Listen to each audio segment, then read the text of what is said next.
ukoloni ulikuwa na watu ambao, au tuseme ulikuwa na utangulizi. Miongoni mwa utangulizi wa wakoloni ulikuwa ni missionaries.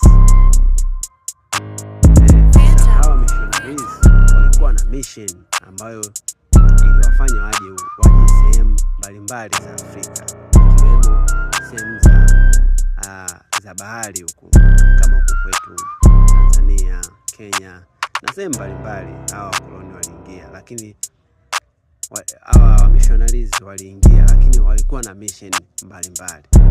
Kiufupi wanasema ni kama walikuwa wana pave the way for colonialism.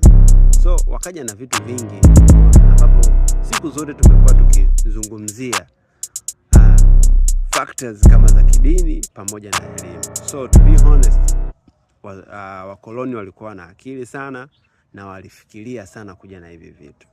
Mwisho wa siku wakaja impose dini zao, ambazo wakaja ignore kwetu, wakisema kwamba dini zetu sisi zilikuwa ni za upotoshaji.